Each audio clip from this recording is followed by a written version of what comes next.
Welcome back, brothers and sisters. I am Braden. This is Langley Outdoors Academy, and thank you for stopping by.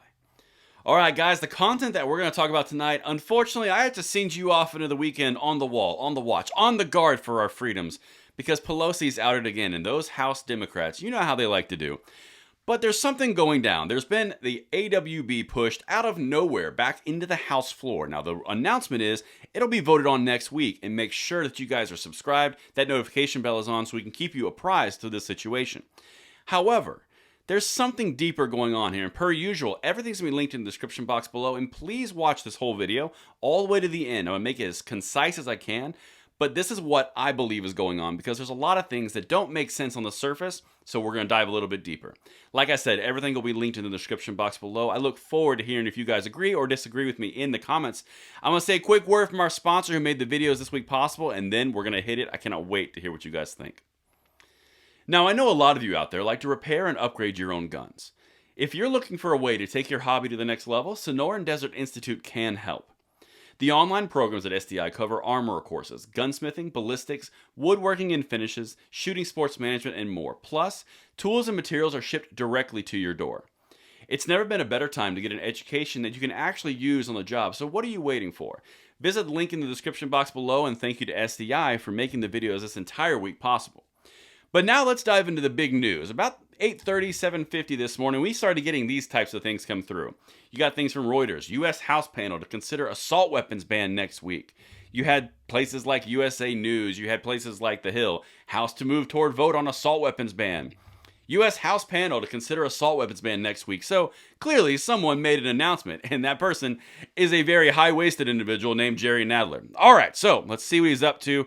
And then I'm going to walk you through the why here, because like I said, some stuff doesn't make sense.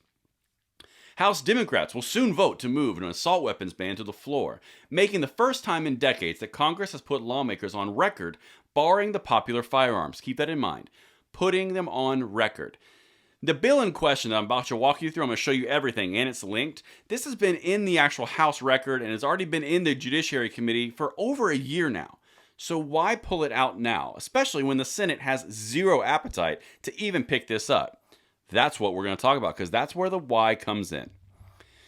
The announcement came Friday morning from Representative Gerald Nadler, that high-waisted individual I was telling you about, chairman of the House Judiciary Committee, who said the panel will stage its markup of the bill on Wednesday. And Pelosi's already said, yeah, I'm excited, it's going to go to the floor.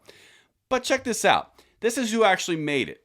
The bill, sponsored by Representative David Cicilline, Democrat Rhode Island, that name should sound familiar if you're a viewer of this channel, would prohibit the sale, transfer, import, and manufacture of hundreds of models of semi-automatic weapons that boast certain specific features, including those that combine pistol grips with detachable magazines. The ban would not apply to people who already own such weapons.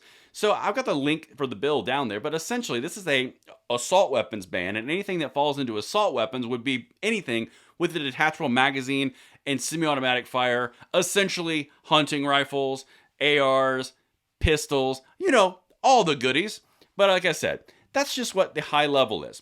But this is why you should, first of all, write this number down, HR 1808, co-sponsors Representative Cicilline.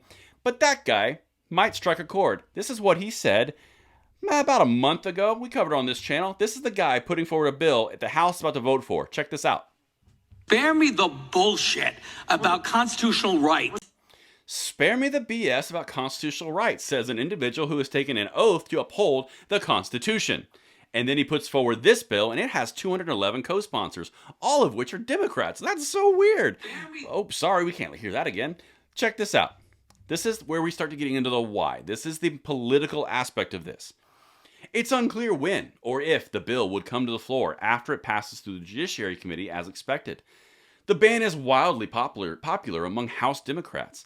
Cicilline's bill has 211 Democratic co-sponsors, but several moderates facing tough re-election contests are not on board. Well, that's weird. Since Biden's underwater in his polling and the national generic poll across the board is about 8 plus points in the positive for Republicans, why would they put something out that is not popular in swing states? It's almost like this is politically based because they know it's not going to go anywhere in the Senate. Check this out.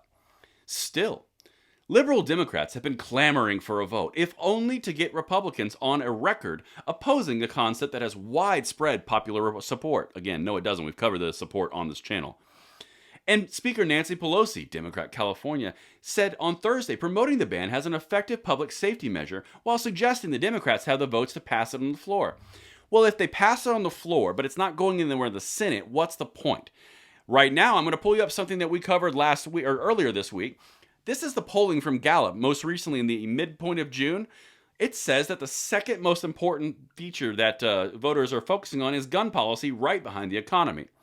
First of all, I don't think that's correct, but let's just say that it is. Does it make sense now that the Democrats would put out a bill that's going to be DOA upon arrival to the Senate, has no chance of getting past the filibuster, only to make all this pomp and circumstance in order to, I don't know, maybe garner some votes and make an issue out of nothing to get Republicans on record because they are that screwed in the midterms? That seems like a plausible option, doesn't it? Let me know what you guys think in the comments field below. Am I way off base? I love to hear the feedback. And I'll see you tomorrow morning on the Bullet Points. I'm Braden. See you later.